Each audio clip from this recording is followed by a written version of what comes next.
አሁንም እያየን ያለነው እንደዛ ነው። አሁንም በየዓለማቱ ሰው ትውልዱ ተደፍኖበት ጆሮ ተዘግቶ ነው እንጂ ዳዊት እንደተናገረው አይን ቦሙ ወይሪዩ አይን አላቸው አያዩም፣ እዝን ቦሙ ወይሰምዑ አለ። ጆሮ አላቸው አይሰሙም አለ። አንፍ ቦሙ ያጼኑ አፍንጫ አላቸው አለ አያሸቱም አለ። እና ይሄ ሁሉ እያላቸው የማስተዋያ አይምሮ ሰጥቷቸው ሳለ ግን የማሳት መንፈስ ስለተላከበት ይሄ ትውልድ በዘመነ ኤልያስ እንደነበሩ ያለ ትውልድ ነው ብዬ ነው ማስበው። ከዛም የበለጠ እንደውም ይሄ የፍጻሜ ዘመን ስለሆነ ከዛም የበለጠ እርኩሰት፣ ኃጢአት፣ በደል፣ ግፍ ነው በእግዚአብሔር ላይ እየተደረገ ያለው ማለት ነው። በዚህም ምክንያት እንግዲህ ኤልያስ ወረደ ብለናል። ኤልያስ ወርዷል። ምን ለማድረግ? ሁሉም ማምለኮቱ ቀናኢ ነው። ምን ለማድረግ? እሺ የሚሉትን የሚታዘዙትን ከጥፋት ከርሶት የሚመለሱትን ተጸጽተው እግዚአብሔር ሆይ ማረን ይቅር በለን ብለው ወደ እግዚአብሔር የሚመለሱትን ወደ ኤልያስ የሚመጡትን ቃሉን የሚሰሙትን የሚታዘዙትን ሊያድናቸው ከዚህ ከተዘረገው የዓለም እሳት ሊያተርፋቸው ሊያሻግራቸው ተገልጧል። ከቅዱሳን ጋር ነው። እንዲህ ያሉትንስ ያመጹትን እንዲሁ ያኔ እንደቀጣ አሁን ደግሞ ከዛም እጥፍ የበለጠ ቅጣት በዚህ ምድር ላይ ዘርግቷል። ኤልያስ ማለት ነው ዘርግቷል። ስለዚህ ይሄ ትውልድ ይህንን እያስተዋለ መሄድ አለበት። ስለ ኤልያስ ማንነት ስንናገር የኤልያስን ታሪክ ብቻ ለመናገር አይደለም፣ እውነት ለመናገር ፍጹም የሚቀጣ መሆኑን ለማስረዳት ጭምር ነው። ኤልያስ የተሰጠው ኃያል ስልጣን እንደሆነ ለማስረዳት ነው። እንመለስበት። አዎ እኔ ህይወቱን ማለት ነው የሥራ መሰረቱ ሁሌም የማይቀየር ቅዱሳን እንደዛ ነው የሚመጡት። ሁሌ መስመራቸውን የማይለቁ ዓላማቸውን የማይስቱ ሁሌ አምላካቸውን እግዚአብሔርን ፊት ለፊት እየተከተሉ የሚጓዙ ናቸው። እና የኋላ ታሪኩን የፈለኩት ኋላ ላይ ወደዚህ ዘመን በዚህ ዘመንስ ለምን ተከሰተ፣ ለምን መጣ፣ ምንስ እያደረገ ነው የሚለውን ኋላ ላይ እንመለስበታለን። አሁን ወደ ቀድሞ ታሪኩ ልመልሶት ነው። ምድር ያው አመጸበት፣ ህዝቡ ሁሉ አልታዘዛለ።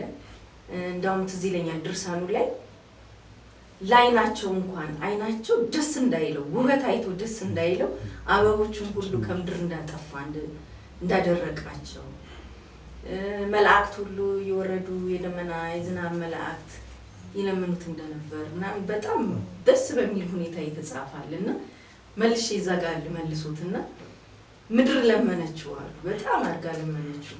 እኔ የለም የልቤ ነገር ካልሞላ የልቡ ነገር ደግሞ እግዚአብሔር በንጽህናና በእውነት ሲመለክ ማየት ነው። ያ ካልተገኘ ቃሌን አላነሳም አላት። ከዛስ ይቀጥልና እንሂድ። መልካም እርሶ አሁን እንዳሉት ነው። በምድር ያለው ሁሉ ተፈጥሯዊ ነገር ሁሉ እንዳልነበር ነው የሆነው በዘመኑ። ልምላሜም አበባም ምንም ነገር የለም። ምክንያቱም እነሱ ካመጻቸው የተነሳ ምንም አይነት ደስታ እንዳይኖራቸው ያደረገው ትልቅ የስልጣኑ ስራ ነው ይሄ። እግዚአብሔር ግን ይላል ከዛ በኋላ እርሱን ግን እግዚአብሔርን የሚፈሩትንም ግን በስውር አድርጎ ግን ይመግባቸው ነበር ይላል። እግዚአብሔርን የሚፈሩትን እርሱንም እንዲሁ ከእግዚአብሔር ድምፅ እንዲህ ሲል መጣለት ይላል ወደ ኤልያስ ተነስና ወደ ታላቁ ተራራ ደብረ ኪሩብ ወይም ደግሞ በድንጋይና በድንጋይ መካከል ወዳለ ታላላቅ ዋሻ ወዳለበት ወደ ኪሩብ ተራራ ሂዳለው ይላል። ይሄ ኪሩብ ተራራ ቅዱሳን አባቶቻችን ልከውን እንደው አይተናል፣ ጎብኝተናል። ደብረ ኪሩብ ይባላልና ወደዛ ተራራ እንዲሄድ አዘዘው ይላል። በዚያም እግዚአብሔር መልአኩን እየላከ መና ይመግበው ነበረ። በእምብርቱ በተራራውም እምብርት የህይወት ምንጭ ከሚመነጨው የህይወት ምንጭ እየቀዳ እንዲጠጣ አዝዞት ነበረ። ኤልያስም በዛ ተቀመጠ ይላል እና ድርሳኑ ላይ ቁራ መገበው ይላል። እዚህ ላይ ማስተካከያ ይደረግበታል። አባቶቻችን ከብርሃን ነው ቅድም እንደተናገርኩት የነገሩን ቁራ ሳይሆን መልአክ ነበር ይላል። በእርግጥ ከድርሳኑ ላይ እኔስ በዘመኑ ቁራም አዕዋፋትም ሙተው አልቀው ስለነበረ ቁራ ተብሎ የተጻፈው መልአክ ይመስለኛል ብለው ከድርሳኑ ላይም ጽፈዋል ሊቃውንት።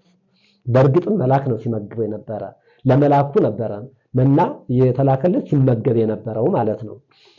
ይህ በእንደዚህ እያለ ቅዱስ ኤልያስ በዛ ሆኖ ዓለምን እያስጨነቀ በነበረበት ሰዓት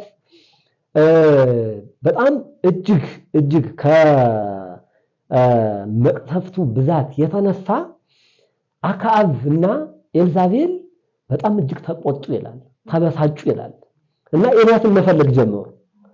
ያንን ኃያል ነቢይ ባለስልጣን ነቢይ ይዘው ለመግደል አሰቡ ይላል። እና አክዓብ በግዛቱ ሁሉ በሚገዛው አገር በሙሉ ማፈላለግ ጀመረ። ሰራዊቱን ሰበሰበ፣ ቤተሰቦቹን ሁሉ ሰበሰበ፣ መኳንንቱን ሰበሰበ፣ መሳፍንቱን ሁሉ ሰበሰበ። አገረ ገዢዎችን ከሱ ቀጥለው ያሉትን የሾማቸውን በየአውራጃው በየቀበሌው የሾማቸውን ሁሉ ሰበሰበ ይላል። የዋን እንደምታዩት ምድራችንን በመከራ ተወጣለች፣ እኛም በመከራ ውስጥ ገብተናል አለ። ያ ኤልያስ የሚባለው ሰማይና ምድርን ዘግቶ ለጉሞ ዝናብ እንዳይዘንብ አድርጎ እንስሳዎቻችን የምንገዛቸው ሕዝቦቻችን ሁሉ የዋለቁ፣ ከብቶቻችን፣ በቅሎቻችን፣ ፈረሶቻችን ሁሉ እያለቁ ነው። ባህርም አፍላጋትም ወንዞች ሁሉ ደረቁ፣ ሁላችን ልናልቅ ነውና ይሄን ነቢይ ባስቸኳይ ፈልጋችሁ አምጡልኛል። የንጉሥ ትእዛዝ ባስቸኳይ ፈልጋችሁ አምጡልኝ። እሺ ቢታዘዝ አለ አክዓብ በሕይወት እንዲኖር አደርገዋለሁ አለ። አቅሙን ለኤልያስ በጣም ሰማይና ምድር ነጉሞ እያስጨነቀ ያለው ነቢይ እሱ በሱ እጅ እንዳለ አድርጎ እሺ ቢታዘዝ ውግዘቱን ፈቶ ዝናብ ቢያዘንም በሕይወት እንዲኖር አደርገዋለሁ አለ። እምቢ ቢል ግን በሰይፍ ቀጠዋለሁ አለ። ስለዚህ ፈልጉት አለ፣ ፈልጋችሁ አምጡልኝ አለ። ከባድ ነው። በጣም የነገስታት ትዕቢታቸው በጣም ከባድ ነው። እና ትዕቢቱ ከፍ አለ የበለጠ ማለት በእግዚአብሔር ፊት በድዬን የሚለውን ነገር ተደፍኖበታል።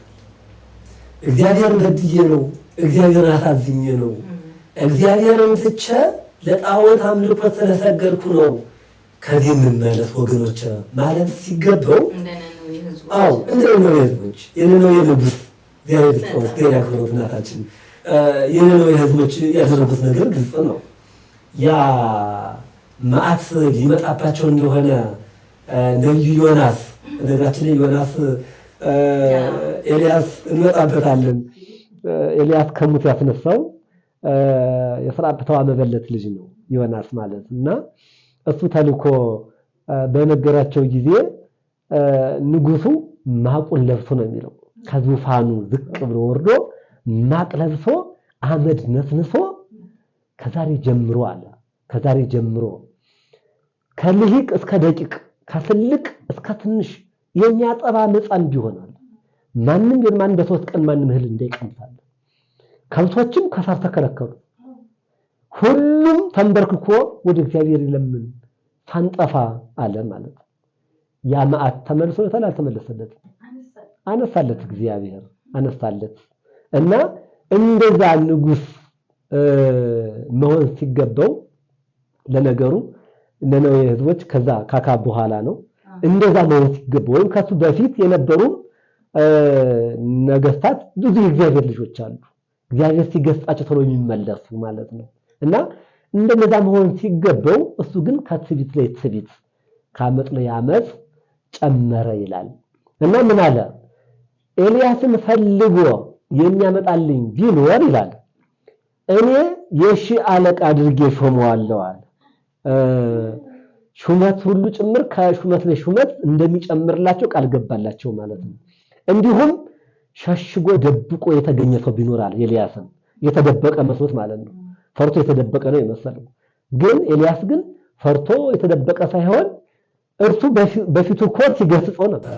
ምን ማለት አልቻለም እኮ እዚህ ላይ ካነሱት እኔም በጣም የሚያስቀኝ በመጽሐፍ ቅዱስ ላይ ያው የበራረዙ ምን እያሉ ነውና የሚጽፉት ፈርቶ ተሸሽጎ ነበር ኤልዛቤልን ፈርቶ ነፍሴን አሳደደች ልትገለኝ ነው ብሎ ፈርቶ ሸሸ ይላል እና ሰማይና ምድርን የሚለጉም ቅዱስ እንዴት ነው አንድ ደካማ ይሄ ያው እሱ ኤልያስ ፈርቶ ይሸሻል ማለት እንግዲህ ይሄ ተረት ነው ምክንያቱም በመጀመሪያ እኮ በአካል ፊት በኤልዛቤል ፊት ገብቶ እኮ ገጽጿቸዋል እኮ ተቆጥቷቸዋል እኮ ነግሯቸዋል እኮ ይሄን እንደሚነግሙ እኮ ነግሯቸዋል በኋላም ደግሞ ተገልጧል እንመጣበታለን በኋላም እኮ ተገልጧል እኮ እግዚአብሔር ሄድና በኪሮ ተራራ ተቀመጥ ስላለው ብቻ እንጂ እነሱን ፈርቶ የሸሸ ወይም ከነሱ የተሰወረ አይደለም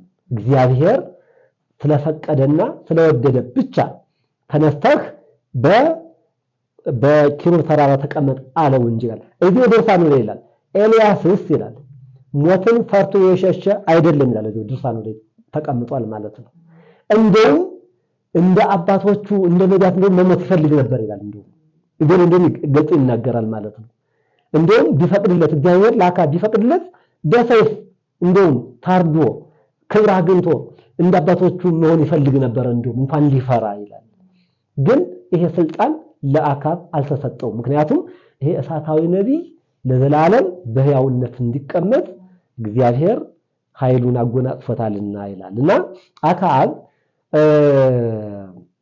ያንን ሰራዊቱን ሁሉ ላከ ይላል እንዲሁም እንዲህ የሚል አዋጅ አወጀ እሱንን ሰውሮ የተገኘ ቤቱ ይበርበር ንብረት ሁሉ ይወረስ ይዘረፍ አለ ስጋው በሳት ይቃጠል አለ ይላል እና በየመኳንንት ሁሉ በየሀገራት ሁሉ መልእክተኛ ላከ ኤልያስ ማለት ነፍሰ ገዳይ ነውና በእናንተ ካገኛችሁት ሁሉ ላኩልኝ ብሎ አዋጅ ነገር ይላል ማለት ነው እና በዛ ዘመን ተፈለገ ምንም ሊያገኘው አልቻለም እግዚአብሔር ሲፈቅድ ብቻ ነው ሊያዩ የሚችለው ሲፈለግ ይሰወራል ሲፈለግም ይገለጣል ይሄ የእግዚአብሔር ፈቃድ ስለሆነ ማለት ነው እና ከዛ በኋላ ከመቅሰፍት ላይ መቅሰፍት ከራብ ላይ ራብ ከቸነፈር ላይ ቸነፈር ከደዌ ላይ ደዌ ብዙ መከራ ተፈራረቁባቸው ይላል ማለት ነው ብዙ መከራ ተፈራረቁባቸው እና ከዛ በኋላ መልአኩ ቅዱስ ሚካኤል ወደ እግዚአብሔር ፊት ቀረበ ይላል መልአኩ ሁሌም መገለጫው ልመና ነው ለሰው ልጆች ለእንስሳቱ ለአዝሪቱ ለዕፅዋቱ ለአፍላጋቱ ለአዕዋፋቱ ሁሉ በምድር ለተፈጠሩት ሁሉ ሚካኤል ሁሌም ይስዕል ምሕረተ ይላል ለእንስሳ ሳይረ ለሰብ ተግባር ያለ ይናገራልና ሁሌም ይለምናልና በእግዚአብሔር ፊት በእግዚአብሔር ዙፋን ፊት ቀርቦ አምላኬ እግዚአብሔር ሆይ ምሕረትህ የበዛ መዓትህ የራቀ አንተ እግዚአብሔር ሆይ ይህች ምድር ይህ ሰዓት ያለም ፍጻሜ እንዳይሆን እለምንሃለሁ ምድር በምድር ያሉት ሰዎች እንስሳዎች ፍጥረት ሁሉ አሳዎች ሁሉ በባህር ያሉት ሁሉ የጠፉት ለምንድን ነው በሰማይ የሚበሩት ሁሉ የጠፉት ለምንድን ነው ሰማይና ምድር የተለጎሙ ለምንድን ነው እባክህ ምሕረት አድርግ እያለ ወደ እግዚአብሔር ፊት ተማጸነ ይላል እግዚአብሔርም ለቅዱስ ሚካኤል እንዲህ ሲል መለሰለት ይላል ቅዱስ ሚካኤል ወዳጄ ቅዱስ ሚካኤል ሆይ ይሄ የምትለምነው ልመና ስለኔ ከመቅናቱ የተነሳ ከኤልያስ ዘንድ ነው የለመንከው እውነት እልሃለሁ አንተ በሰማይ ለመላእክት ሁሉ አለቃ አድርጌ እንደሾምኩህ እሱን ደግሞ በምድር ያሉት ፍጥረታት ሁሉ በሰማይ ያሉት ሁሉ በሰማይም ላሉት በሰማይም በምድርም ኃያል ስልጣን ሰጠውት